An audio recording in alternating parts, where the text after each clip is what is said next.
I worked 2 weeks. I worked 70 hours and they paid me $440.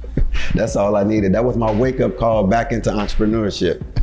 So, because I was so humbled to be out of my situation that I forgot, even though when I was young, I owned businesses and everything throughout this. I just wasn't just splurging money. You know, I owned gyms, restaurants, and all that at 22, 23 years old. But I was so humble and at peace with my situation. I was like, I'll come here and work at McDonald's. Don't nobody know me. But when LA Fitness gave me that $440, I was like, oh no, let me get back to my entrepreneur mindset.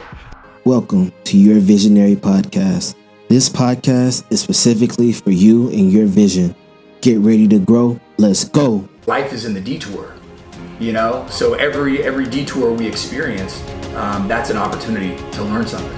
You sell yourself. Doesn't matter if you're selling ice in Alaska or if you're selling sugarcane in Haiti. They're gonna buy from you. Man, all of this knowledge is in captivity when it should be out in the world. He couldn't believe that I had 25 years, but the way I carried myself, you'd have thought I had 25 days left. We try to be something so great, and we forget that we're just being humans. We're human beings, you know? And it's like, we're enough right here. What's up, y'all? Welcome back to Your Visionary Podcast. Thank you for tuning in. This episode is our last one of the decade. We're about to go into 2020. It's going to be a special year. I'm excited for it. And I want to encourage you all to get ready for it yourselves. And I think this is the perfect episode to release at this time. You're going to hear from two individuals that I'm really close with. We actually just partnered on a book called Background Check: The 7 Keys to Unlocking Success in Life and Business. And their story is just one of determination, one of overcoming obstacles, and one of just not looking back and only strictly looking ahead. And I think that's an important message to really gain before we go into this new year of 2020. I'm excited for y'all to hear it. This was a live episode that took place at Kennesaw State University. And if you keep up with me or my story, I did just graduate from there. And so that's been dope. You know, I'm officially an alumni, but I'll still be working close with Enactus, the group that sponsors this podcast and helps me do what I do. And so, so here it is, man. I hope you guys enjoy it. 2020 is going to be an epic year, so please make sure you stay tuned to what's going on with the podcast. And if there's some content you want to see or some people you want to hear from, feel free to hit me up on Instagram at Visionary Ceej, or just shoot me a text. My number is 404-482-3515. And so if you text me, just tell me your name, tell me you tuned into the podcast, and then give me your ideas on what you want to see or who you want to hear from. And just reach out to me. You know, I'm not doing this podcast for myself. I'm doing it for the listeners so that other people can gain knowledge from some of the people that I look up to myself. And so, this is a team effort. So if you want to see something special in 2020, reach out to me, let me know, and I'll see if we can make it happen. There it is. Make sure you guys stay tuned for the episode to hear my key takeaways from the conversation that I had with McNeal and Greg Pointdujour, best-selling authors of Background Check, the book, The 7 Keys to Unlocking Success in Life and Business. Hope y'all enjoy it. Peace. Welcome, guys, to Your Visionary Podcast Live. This is our second live episode. In this episode, we have two special guests. We got Greg Pointdujour and Greg McNeal, the owners of Hybrid Fit Food and Hybrid Impact Fitness. And so our relationship is kind of weird how it started. Me and Greg McNeal met at a networking event. We ended up exchanging contacts, ended up building a relationship, doing some marketing for the restaurant.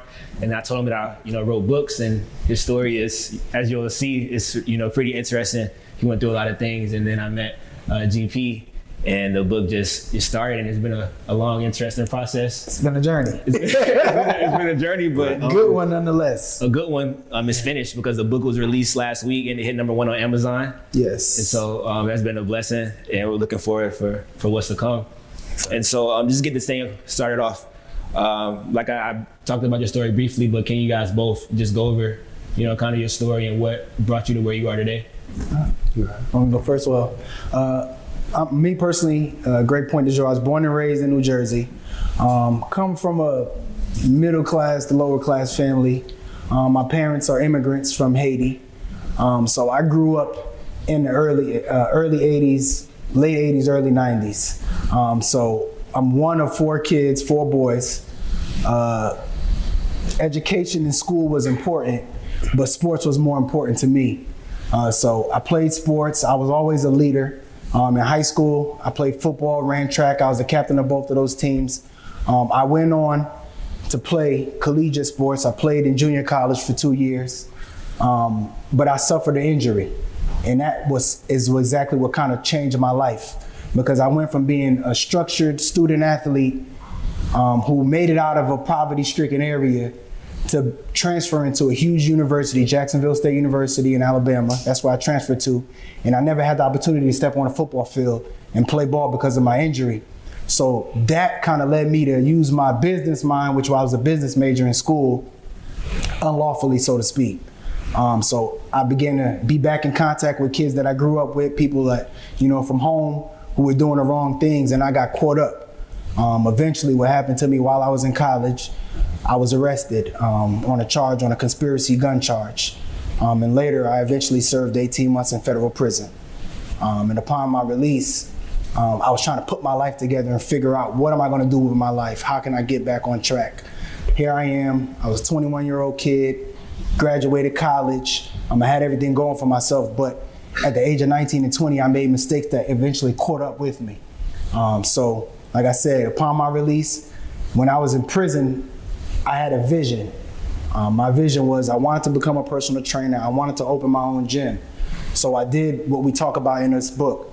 I wrote down a plan, I wrote down a vision, and I mapped it out. So I said, the first thing I want to do, I want to get certified before I'm released. I accomplished that.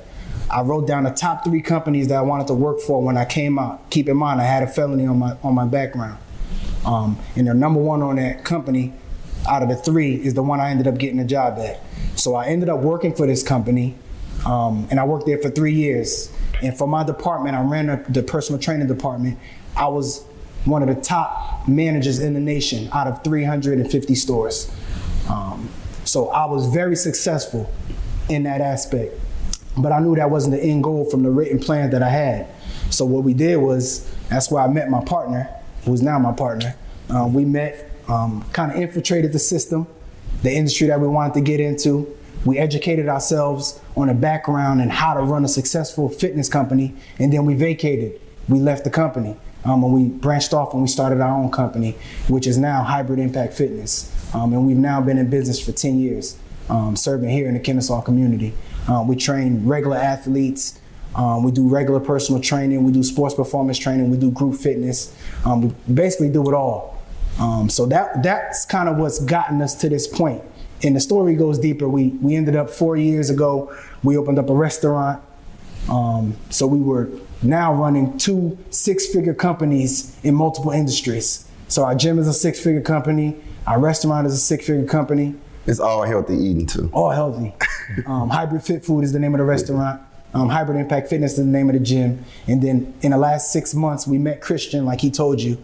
And we knew we had a story that we wanted to share.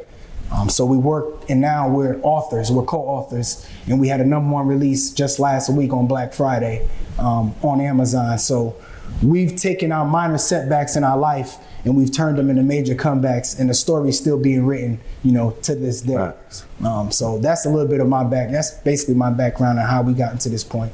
Yeah. What about you, Money? I mean, the story's a little different, but coincidentally, both of our names are Greg. I'm Greg McNeal. He's Greg Pointdujour. I grew up in Chicago. I was the only boy from my mother and father, 4 sisters. Growing up, both parents, working parents, good home, but we did grow up in the Henry Horner projects in Chicago. We finally relocated to the west side of Chicago, and during that time, a twist happened. My mother and father were introduced to crack cocaine, and this just really flipped my whole life upside down, because I saw which was a happy, comfortable home with 2 parents, 2 working parents, just get turned into a crack spot. Like, my house was the house. Everybody came to my house and began to, and they just taking the drugs and everything. So me seeing that and watching my siblings and myself start to suffer from what they were doing, I immediately gravitated to the streets. And what I saw the amount of money that it would generate. I saw all the people that were doing the drugs in my home, right in my own home. So as a young man, I felt like self-preservation kicked in. So I ended up dealing drugs on the lower level, starting off, and I was still in school. I maintained 3.7 GPA, so you never would knew that I was involved like I was. I was heavy in the sports. I was number 5 in the nation in scoring NAIA. I played basketball for East-West University. But during this time, I was straddling the fence. And then I met someone where instead of straddling the fence, I jumped over the fence, where I met someone who were higher up in the drug game, and they really like put me on a totally different platform. And that platform like propelled me to like one of the top drug dealers in the city, and I was a baby. And I counted millions of dollars at like 20, 21 years old. And it all came to a halt when on January 23rd of 2003, the feds came and kicked my doors in. And eventually I was sentenced to 25 years federal prison. But the reason I got a sentence as stiff as I did was because of the fact that during that time, everyone would either tell on a friend or they'll take a plea agreement. But I think I was so stubborn during those times that I wouldn't fold. Like I wouldn't take a plea, and I went to trial. And so they wanted to teach me a lesson for going to trial against the federal government. So that's why I ended up getting 25 years. They were pushing for life for a kid who's never been in, I did 4 months boot camp prior to this, that was it. But they treated me like a career criminal because they like their 98, 99% conviction rate, and they don't want anybody to, go against what they do, even though they do a lot of foul stuff. So during that time of incarceration, just like him, I realized that even though I did a lot of good for the community, I did a bunch of great things, I didn't really think about the hurt and the harm that I caused the community. You gotta think those mothers, uncles, aunts who my corners were supplying, there were children behind there. There were nieces and nephews behind there who probably didn't get a chance to fulfill their dreams because their parents were taken from that and they weren't functional, so they didn't get their dreams nourished. So once I really sat back and really thought about the realization of that, it was like my mindset it was a shift. And once that shift happened, I was just so focused. I treated prison like I was in college. One day I was down at the rec yard. I got a call from the counselor's office. They called my name over the loudspeakers, and they brought me into the counselor's office, and they were like, Greg, you need to have a seat. So I sat down. All the time I'm thinking, because in federal prison, you could be in prison and this guy could say, hey, Greg used to sell me X amount of drugs, and they'll give him time off of his sentence because he might have just gotten in trouble, and they'll add more time to my sentence. So that's what I was in fear of. All the time, my attorneys were overjoyed. They were telling me that my whole conviction had been overturned. My sentence had been vacated. Fourth Amendment violation, illegal search and seizure. So me being a young man, if I would have just did what everybody told me to do, which was take a plea or the latter, I would have still been in prison. So upon my release, I came home, everybody celebrating. My nickname on the streets was Money. So everybody, oh, Money home. So they thought it was gonna be the same old thing. But during that mind shift and me just refocusing, I decided that I needed to leave. Not to leave in fear of anything in particular, but just the fact that I knew that the people who I associated myself with were doing the same things that they were doing. And I knew eventually that I could possibly be wrapped up into that. So that was a fear because I knew what the system was trying to do to me. So I ended up driving from Chicago, pulled up to a small town called Ackworth. Totally different from anything I'm used to, but it was real diverse, and I liked it. And Ackworth is so close to Kennesaw. And I had developed a passion for training while I was incarcerated as well. So I pulled up to LA Fitness in Kennesaw, and I met this guy right here who was my brother from another mother. And he didn't have to, you gotta think, like I said, he had a felony, I had a felony. So what is the likelihood of two people, similar backgrounds? He was a manager, same name, everything. And he's the manager over there. So we spoke, he hired me. When did it click for you guys that personal training, fitness was the industry for you? For me, I would say I knew when I was in prison. That's when it clicked in my head. I'd been an athlete all my life. When I was in school, I worked in the gym as a student athlete. I worked in the gym. People would always come up to me, hey, how do I do this? How do I do that? So I was writing out workout plans and doing all of that before I even knew that's exactly what I wanted to do. So that's kind of how I got into it. And then once I really got focused and I learned the technical aspect of personal training, learning the human body, learning how the body moves, putting the education behind it and becoming certified, that's when I knew, okay, I had time to really sit down and reflect and really just block all the distractions out and say, okay, this is what I want to do. I want to help people.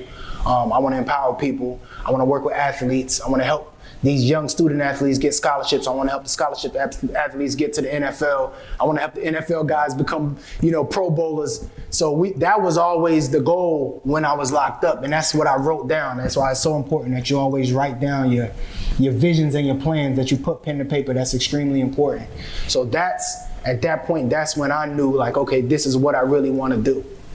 Nice. And then what about you, Money? Mine was similar. Upon my incarceration, I may have been 140, maybe about 145, 150 pounds when I went in. And I developed a passion for exercise and working out, because normally it was just basketball. I was a slim guy with springs. I could jump. Still dunking. So look, I would put on the show at the actual prison facility. So I just developed a passion for exercise, and then I saw my body start to transform. And then guys started to watch me like, man, what you doing? And the more questions I got, like I said, like he said, I began to put workouts together, workout plans, start doing classes. It was helping the time go. So I would set up an ab class, a total bodybuilding. So all this stuff was like, it was forecast, because it was like, I was doing it in there. For peanuts on the dollar, we might get mackerels and noodles and doing it you're doing it for peanuts. Prison currency. That's the prison currency. You got mackerels, noodles, stuff like that, and then you come home, and now you really implement it. So that's why it was a real plan. So would you say that that when it comes to entrepreneurship, your purpose is kind of in line with what you're passionate about and like what you're already doing? Even if this may not be lucrative at the time. I think it's twofold, me personally. I think one-fold is, when it comes to entrepreneurship, it should be something that you're passionate about. You understand what I'm saying? Like, you should, like, I'm passionate about fitness, so it's not going to work. You don't want to look at it like it's work. Like it's work. It should be something that you're, one, passionate about, but also something that you're gifted about. Because if you can find something that, listen, I'm gifted at this, meaning this comes easy to me. I don't really have to put a lot of effort into this for me to be successful at this. And this is something I enjoy doing, then that's something that you should pursue in entrepreneurship. It's a way to make money to turn your passion into your paycheck. The other flip side is, if you have a creative idea and you think it's something that's need-based, that people need, that you can fill that need, then you should do it, because you being successful at that will make it a passion. Like, I'm pretty sure the people that started Lyft and Uber weren't passionate about ride sharing. No, right. They weren't. They were in a foreign country, because I know the story. They were in a foreign country. It was an Asian country. I can't remember exactly which one, but they were seeing the ride sharing concept. And it was like, hold on, we could take this back home and implement this. This would be genius. Yeah. So they saw a need in the market, and now I bet you they're super passionate about it, because they're making millions and billions of dollars, right? So I think it's twofold. One is something that you're passionate and gifted at, and two, if you see a niche in the market that you can fill a void, then I think you should take advantage and seize that opportunity. Nice. And on that, on the topic of entrepreneurship, many early stage entrepreneurs may have a partner or two partners. And since you guys are partners, been in business for over 10 years, talk about how entrepreneurs should deal with problems when it comes to working with a partner. Well, I'll speak to that. I think we've just been blessed because like our chemistry it's amazing. People don't believe me when I tell them like we've never ever had like one like argument like about as far as like when it comes to business.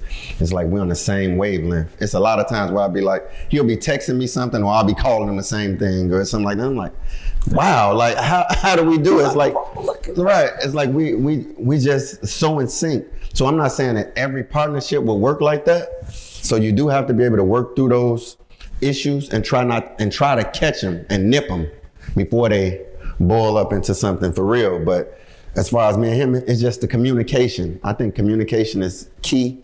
So we are always in communication, sorting things out. And this has been from day one. We work as far as with the gym cash business. So you could come in and say, hey, I want to buy 20 sessions and hand him cash money. I could be out of town in Beirut somewhere. And when I come back, I know the money's there. It can be as simple as water bottles. We laugh at each other sometimes. We say, here's $3, such and such bought 6 waters. I'm like, what are you, man, get out of here. But that's how close knit our partnership is. And that's why when I communicate, he's my brother before my partner, but I do think that you should select a partner that is gonna be good at the things that you're not as strong in. So if you're strong in these areas and you're not good with the social media marketing aspect or this other aspect, you want to try to get someone who's good in those areas. So now when you guys come together as a whole, it's like you're unstoppable. Yeah, I would say that everything he said that's it. The only thing I'd add to is the last piece, because you do have to find someone that's good at what you're not that good at. And it doesn't mean that you're bad at it. Right. Some people are really good at crunching numbers and finances. And if you're not that person, then you want to find either a partner or put someone on the team that is good at that. Because building a team is a part of just a partnership. Communication. We communicate differently. So we may have an issue with a service provider, and I may be like, all right, bro, go ahead, you talk to him, because I'm a little angry right now. I'm probably not the best person to talk to him, or hey, he may be like, nah, bro, you go talk to him. So we like the yin and the yang, and it works for us. So we know how to balance each other. Also, like in communicating out with businesses, with other vendors, he has an effective way of communicating with people that I just don't have. And I have a certain way of communicating that he, not necessarily, he doesn't have. I can do it, but he's better at it than I am. And things that he's stronger. Yeah, stronger than I am. So it goes both ways. It balances. So I would say look for someone that, your strengths complement their weaknesses, and their weaknesses may complement your strengths. Yeah, so it sounds like communication, trust, and loyalty are like the 3 strongest factors. For sure. Facts. I like that. Communication, trust, and loyalty. For sure.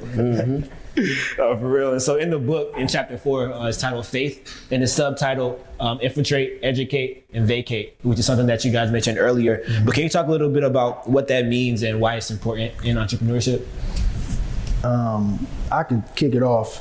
Yeah. I think it's extremely important, and it's not for everybody. Some people are designed, or are programmed, I should say, to work a 9-to-5, or they may have a career field, whether they want to be a teacher, a professor, or X or Y, Z. And there's absolutely nothing wrong with that, because if that's what you're passionate about and that's what your gift is, then that's what you should do. Mm-hmm. But in terms of entrepreneurship, I'll speak in that aspect. If you want to be an entrepreneur, my suggestion would be find a field that you're passionate about and find a way to infiltrate that field, meaning get a job there, get an internship there, get a very good mentor in that industry so that you're able to infiltrate it.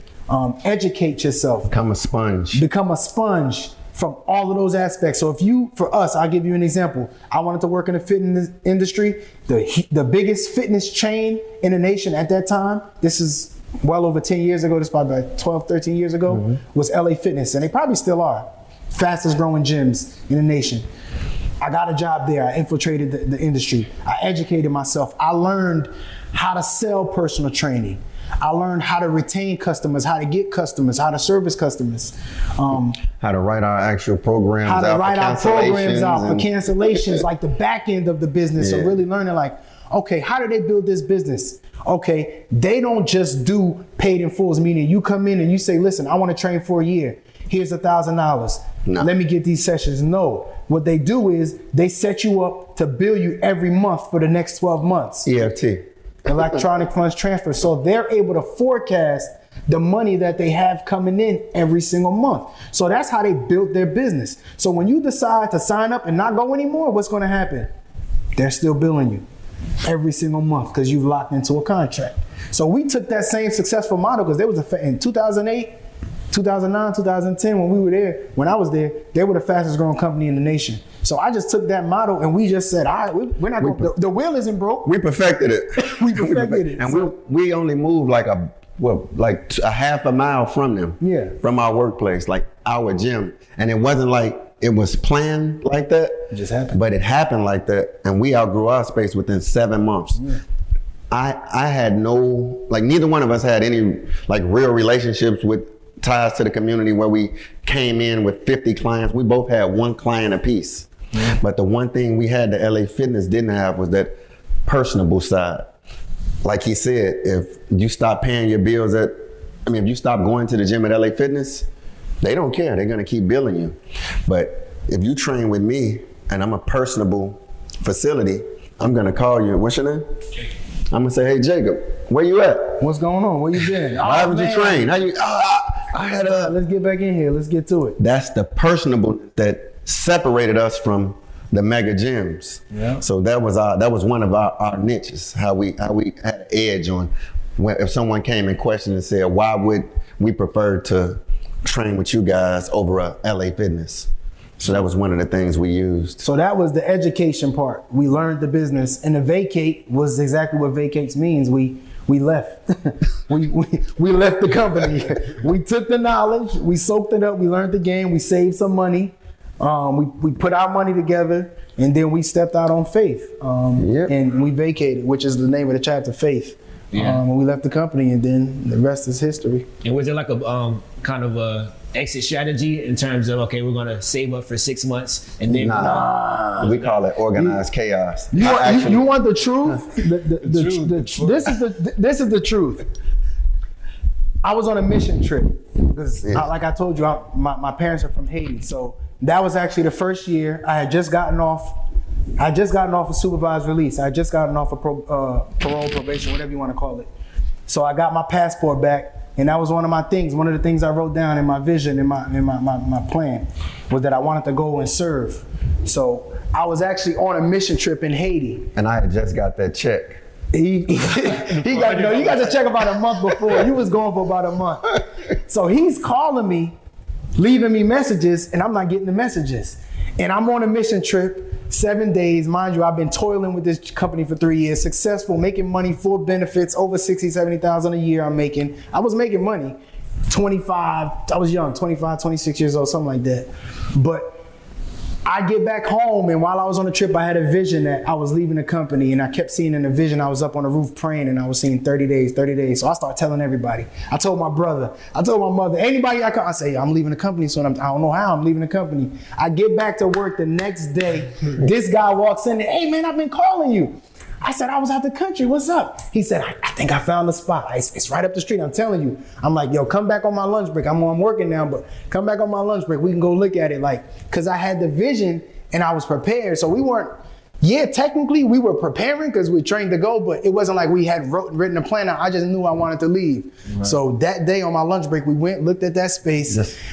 It wasn't the space that we ended up getting, but that was the catalyst. And 3 weeks later, well, probably that same week, we found the space, but we signed the lease about 2 weeks later to that space. So it was I left the company within a month. As soon as I got back from that trip, I probably got 2 more paychecks from them, and I was out of there already. Yeah. So that, to answer your question, no, we didn't plan it. It just happened, but it happened fast. Yeah, and that's good though. I like what you said there, how you were telling everybody that you were going to do it in 30 days and 30 days. And you were kind of putting that out in the atmosphere. using the positive affirmations, Yeah. the law of attraction, just already saying it and believing it before you even had the plan. Right. Which is something I also believe is important in entrepreneurship, is having that faith, because faith without action It's dead. is dead, and that's in the book as well. And manifestation, not to cut you off, manifestation, that's one of my biggest keys in my personal life. It's not, yes, it's part faith, but it's part just speaking things into existence. And like, you speak it, you believe it. You speak it, you believe it. You speak it, you believe it. We've been talking about writing a book forever. He's been talking about it, I've been talking about it, and we continually talked about it, and then boom, it happened. We talked about being number one, boom, it happened. Everything we talk about, it happened. So I think manifestation is extremely important, man. Speaking those things that are not as though they were. Yeah, that's good. That's good. And then speaking of the book, how do you guys feel now that the book has been written, it's been published, and what's the vision for the future? Oh man, So it's two questions. relieved first and foremost. All the battles and back and forth emails, phone conversations, and the meetings and stuff with you, and me and him late nights, sleepless nights. Just trying to make sure everything was worded properly. I think that's one thing, and then just the warm reception we're getting from the book. It's beyond my belief. I mean, I know I wanted to write a book, but I never imagined it coming out as good as it did. And I'm not just saying it because it's our book. I'm saying it because I just feel that way. I think it's well put together, and it's a quick read. It's like 100 pages, and it's just perfect for what we were going for, even from the cover and everything within it. So definitely overjoyed about how the book turned out, and I just think the support of the book has been tremendous. And right now we're in the process of trying to push it to the next level, trying to get some national televised things where we put the book on a different platform where we can really take it to the next level, because I think the book is beneficial to all different walks of life, and I think a lot of people could benefit from it. Yeah, and to piggyback off what he said, the name of the book, in case he didn't tell you, it's called Background Check: The 7 Keys to Unlocking Success in Life and in Business. So it's more of a self-empowerment book. It's about giving you the keys to be successful. And we're talking about partly our life story as well as our business experience, and giving it back to the reader. And not only just giving it back to the reader, but also every single chapter, at the end of the chapter, there's chapter tasks. So it's one thing to read the book, but it's another thing to actually take what you read and apply it. So now at that point, at the end of each chapter, you have to go and do what the chapter task asks you to do. So then it becomes real, because anybody can read a book and be like, oh, that's a great book, I'm fired up, I'm ready to go be an entrepreneur. No, you have to sit down. you gotta write it out. Okay, basically what we've been saying constantly, write it out. I gotta write this out. Okay, boom. Chapter 1, hustler's mentality. Chapter 2, humility. Chapter 3, embracing the environment. Chapter 4, faith. Chapter 5, growing process. Chapter 6, purpose. Chapter 7, free game. So each chapter is something different, and it challenges you to not only read it, but also think and see, how can I pull this information that I read? Let me dig deep into myself, and how can I pull this out and actually give the world what's inside of me? How can I tap into my background, whether it's good or whether it's bad? How can I embrace my environment? How can I tap into my faith? How can I tap into my humbling experiences? So that's really what the book is all about. And I'll give you an example of when we say free game. Just say when we went into a meeting for a space, us knowing the space hadn't been leased for 2 or 3 years, right?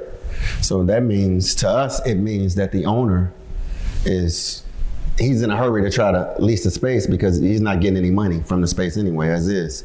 So one of our negotiation tools that we use, and it's in the book, tells you that go in and negotiate, but negotiate for a build out, because already the place has been sitting up for 3 years. So you want to save money out of pocket by having the owner build the actual space. I don't care if you're doing a gym, I don't care if you're doing a barber shop, beauty shop, a flower shop. Just have them do the initial build out. That means painting, flooring like this. Hardwood. Like we had hardwood floors put in. Our first gym, we didn't come out of pocket with a dime. First 2 gyms. All we did was negotiate, and these were 2 different owners. So we used this same method with each each owner. We find these spaces that haven't been leased, so we know he's eager to lease them. So we're going to, hey, if you build a space out, we'll add more years to the lease on the back end. So it's a win-win for both parties. But if you don't have the knowledge, first of all, to do that, or if you're too timid or to step up and speak up as far as what you want out of the business, you got to think, we didn't get into the business to do a 1-year lease anyway. We felt like this is our passion. We're going to be here. We're going to be a staple. So 5-year lease was a drop in the bucket to us. We're like, okay, let's do it. You're going to spend $10,000 to $15,000 and build a space out for us? Great. So it worked out in both instances. It was a win for us because we knew, like I said, we knew what we wanted. So it was nothing for us to extend the lease out from a 3-year lease to a 5-year lease to get that money, to save that money out of pocket.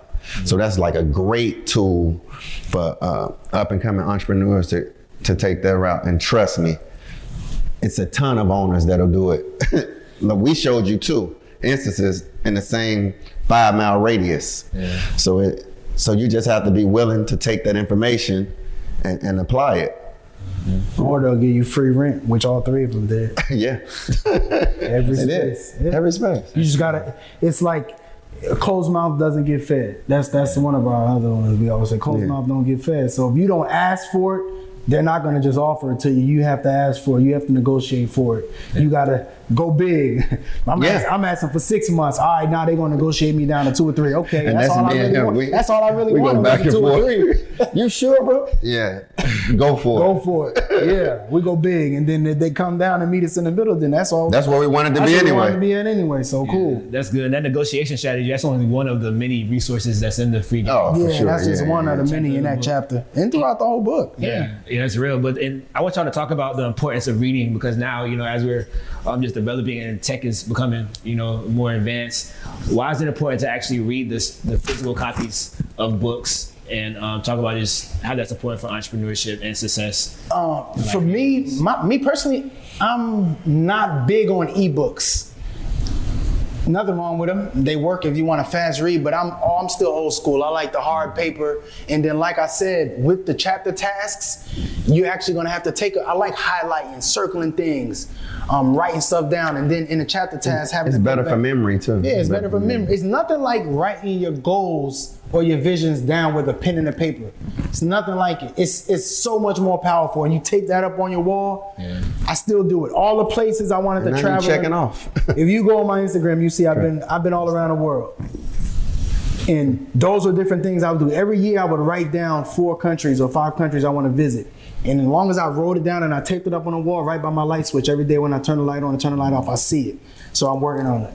I'm getting there. So he's been going. And I've been going. That was another one of my visions or my plans when I was locked up, was saying, man, when they take away your freedom, when I get my freedom back, I want to see this whole world as long as I have the opportunity to, and that's what I've done. So that's why I would go with a physical copy. Yeah. But if you're a ebook learner or audio book, more visual. If that works good for you. I know some people that like to drive and listen to audio books. That's cool. That works too. But I'm still old school with the pen and paper. Mm-hmm. That's good. And another reason I think so, it's important to look at the physical copy just because that's what successful entrepreneurs have done in the past. Yeah. And, you always say like success is in the pudding. Yeah, the proof is in the pudding. Proof is in the pudding. So but the last question that I have for y'all is just what's the biggest takeaway or lesson learned just from your entire journey thus far, both of you, from being an athlete to in prison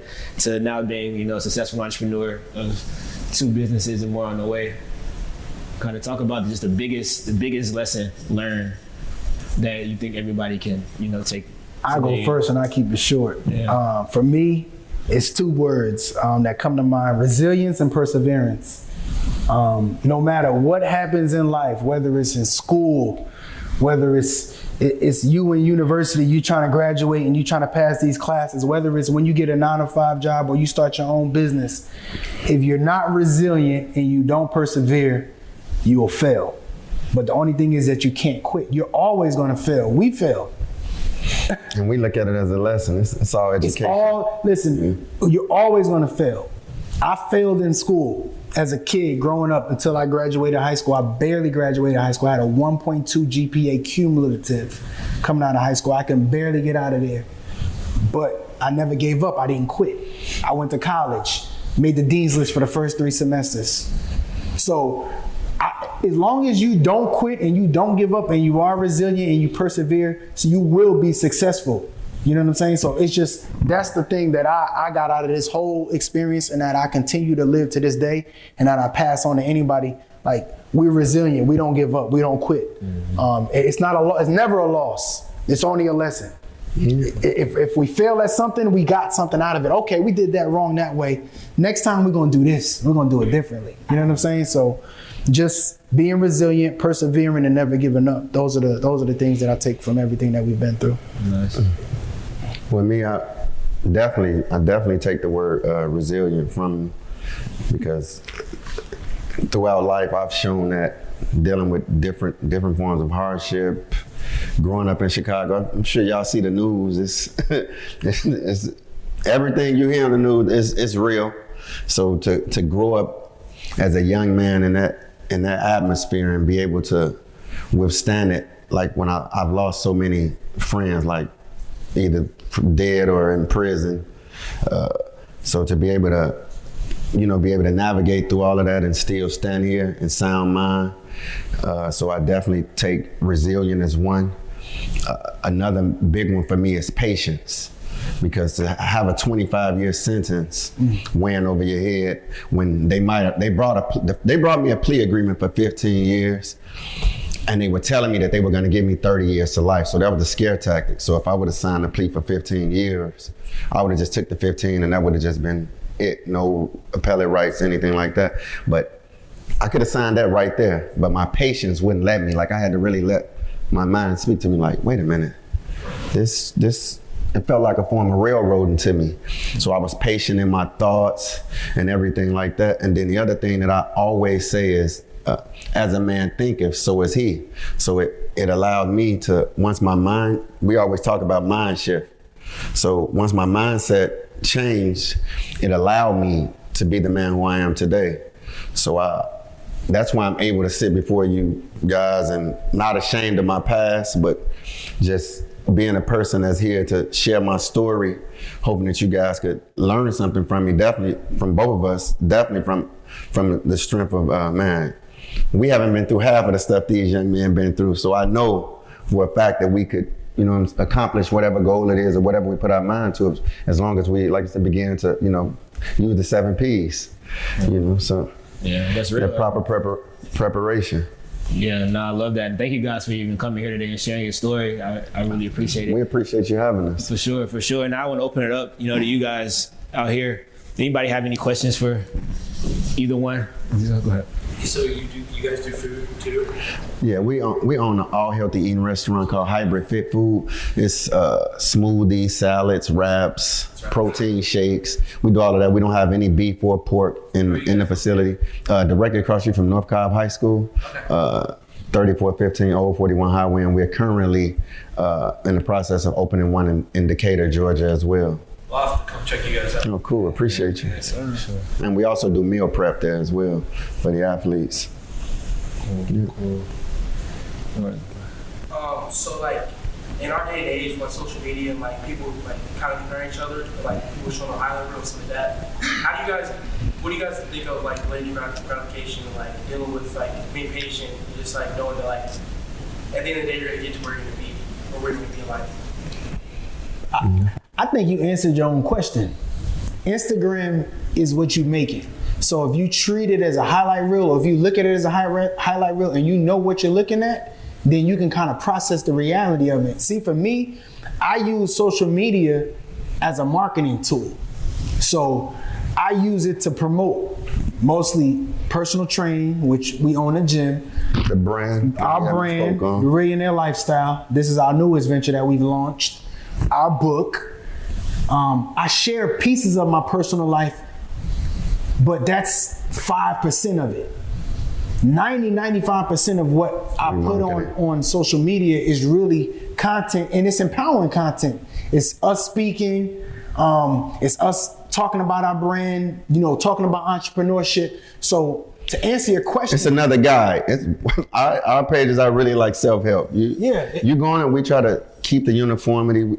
Of course, a little comedy here and there, but other than that, it's all positivity for growth and development. So you're not gonna see us fooling around on our pages because we feel like we were placed here for service. So anything we do, we know as guys out there that's looking to see what we're doing, and they looking up to us. So we try to keep that same energy going. Yeah, and I think like Gary, I follow certain people.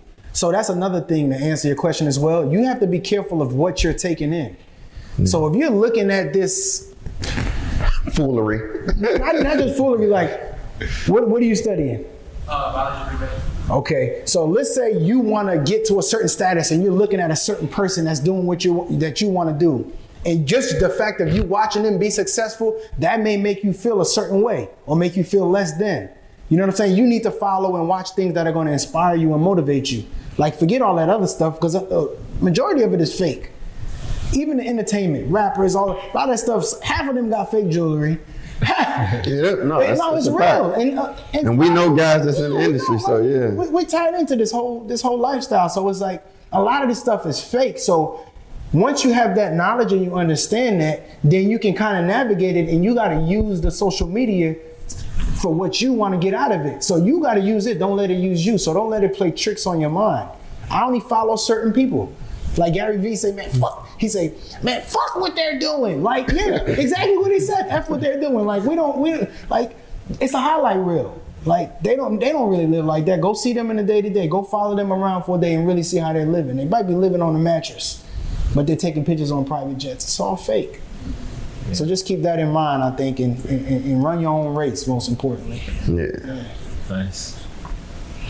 What else? You got one, Cameron? You guys offer like meal plans and stuff like that? Yes, all different kinds. Yeah, everything. So if you want vegetarian plan, we have them. You want pescatarian, traditional. Yeah, we do them all. Yeah, see us after. We call it organized chaos, but it's a structured organized chaos for sure. Yeah. Are you reaching some of the young kids that came or in the situation you escaped from? Yes, I actually do. This is where we go back and forth at. This is more of my niche, but it could definitely be his niche.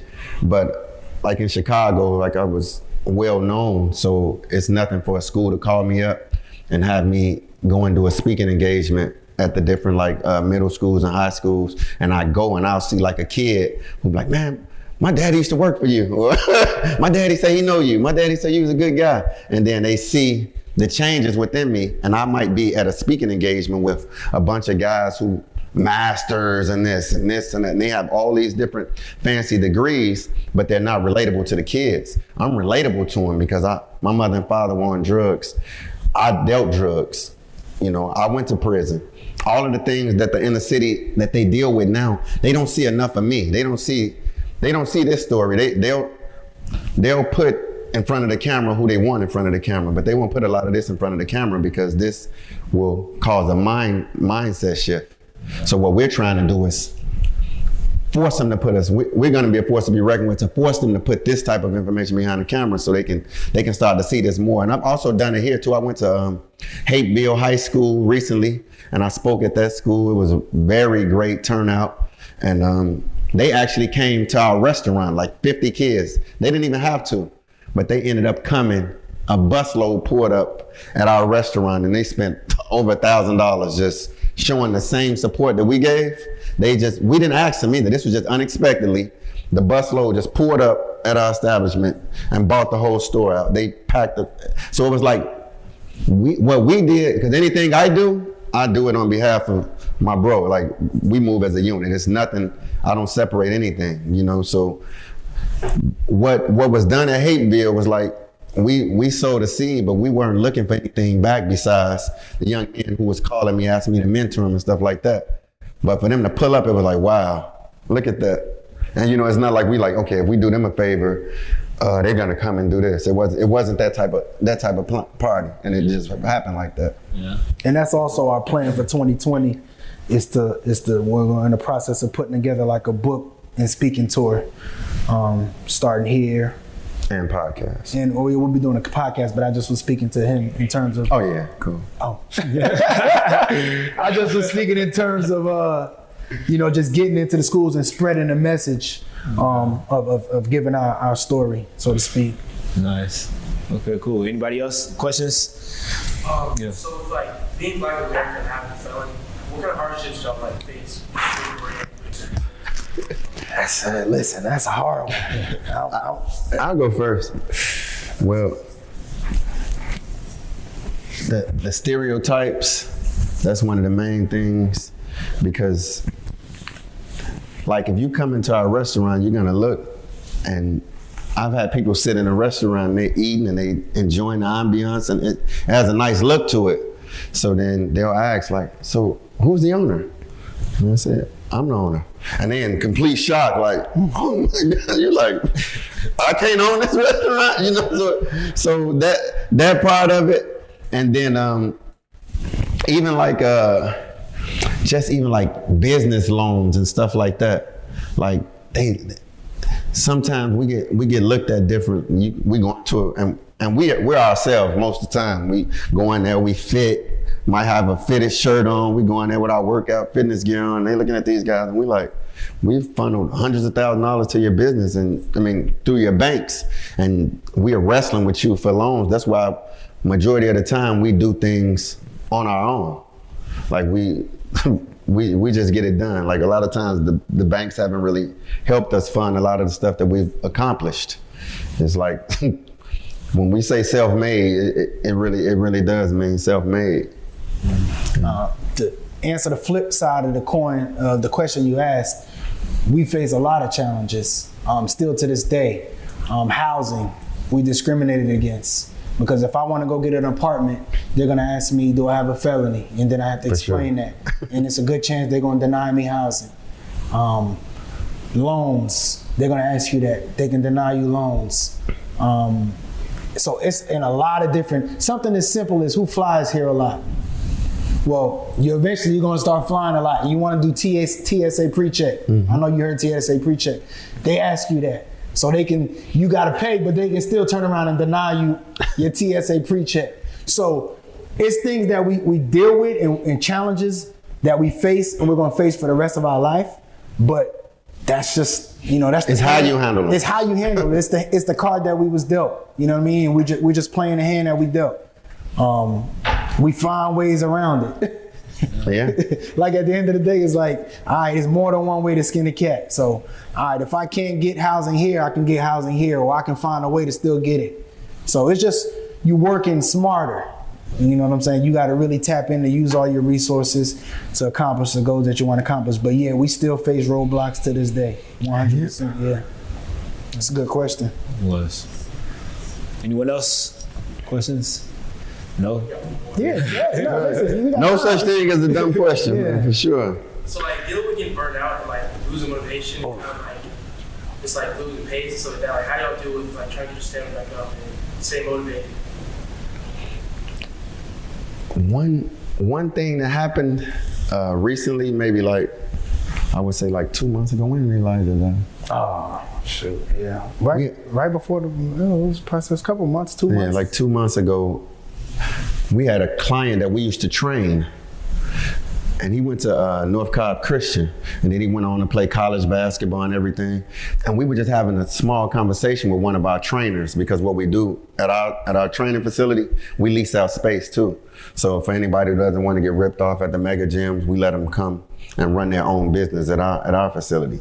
So one of the guys was like, man, you knew Elijah? Yeah, we know him. So it was just a small talk with them and one of our clients. So I happened to look him up on social media and saw he had moved to California where he was playing ball at, and he moved back here.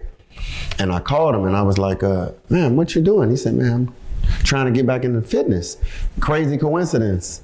I told him, man, come on home. Hybrid, it's home to you. You used to train as a kid. Come on home. We brought him back. Welcomed him with open arms. Man, he was so ecstatic and excited about what we were gonna do for him. Started getting his cards in place and started to make his, he just put a whole nother fire into because he was young And that energy, like, so that's another thing. So it was like the people you surround yourself around energize you. So like he may have more energy than me at a certain time, but I'm gonna feed off of his energy and vice versa. And that's how we make it work. But to speak on Elijah, he brought a different type of energy into the gym. Like he was so hard at working out. So he'll go in the gym and just tear the gym up for like 2 hours. And we sitting around, look at this young joker. We better get back on our stuff. He come here, big ox, 6'3", handsome hair everywhere. And so we were just so excited about that. But one of the hard parts that happened with us during the writing of the book was his life was cut short. When I tell you, never ever been involved in any type of violent acts, nothing like that. Great upbringing. He happened to be over at a friend's house who had a music studio. So it's all about who you surround yourself around. And the guy had been talking about this money that he has to a female that he had at the studio. The female told some guys that he had money. Our friend Elijah happened to be just over at the studio because he was friends with the guy. They came in to rob the guy and ended up killing Elijah before he could really fulfill his dreams. So it kind of like, those are the ups and downs of, because like that zapped the energy out of the gym.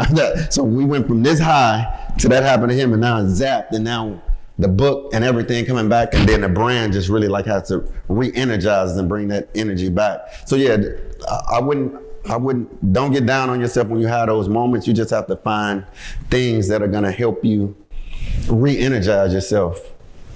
Oh, also, like me personally, what I do, that's real what he just said. What I personally do is I tend to travel at least twice a year. Like I take a trip, if it's 4 days, 5 days, disconnect from work.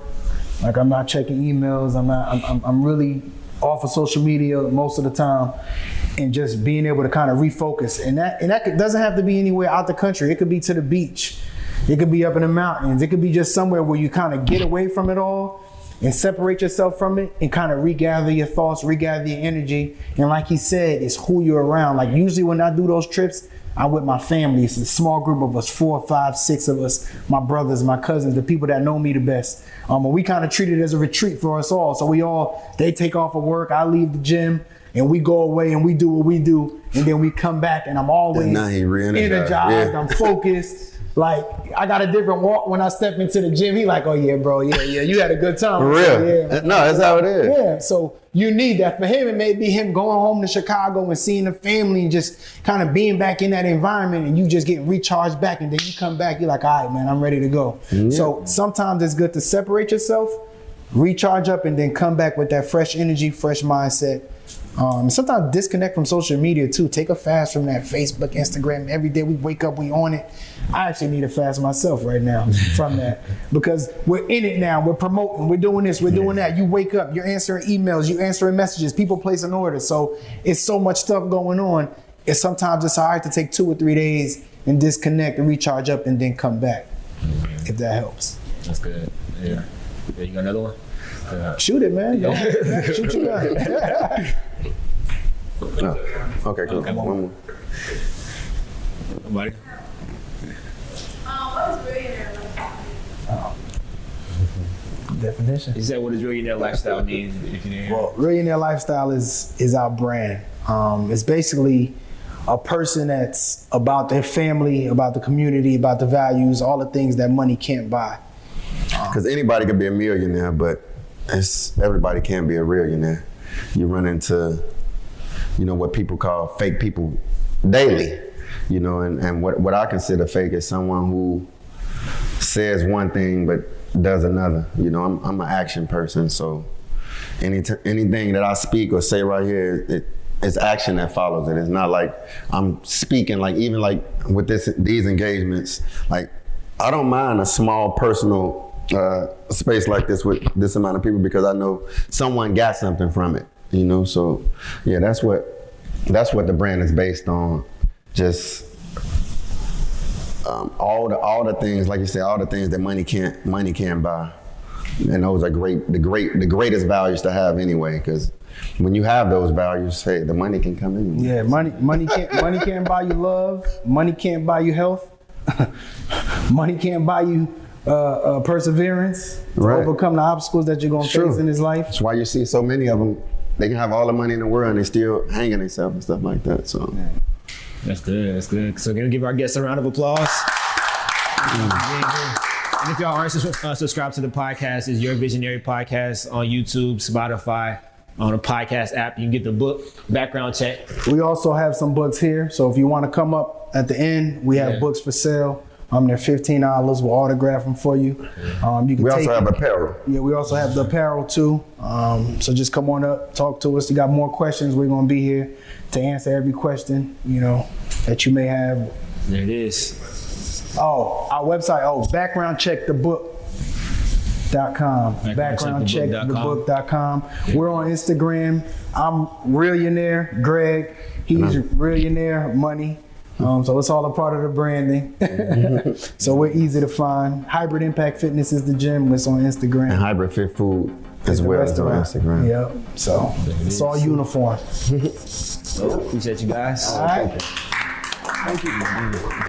So this part of the episode is what I call the Visionary Minute, where I go over key takeaways from the previous episode. And this episode with the Gregs, man, I learned so much, not only from the conversation, but also by building a friendship with them. And the biggest thing I learned is that your past does not define you. Your past can either be a prison or a school, right? And by that I mean you can either allow your past to trap you and keep you contained, or you can take your past, learn the lessons from it, and use it to excel to a new level. And that's exactly what these two dudes did, being ex-felons, going to prison and then coming out, finding a legal job, finding their passion, finding their purpose, creating an empire from it.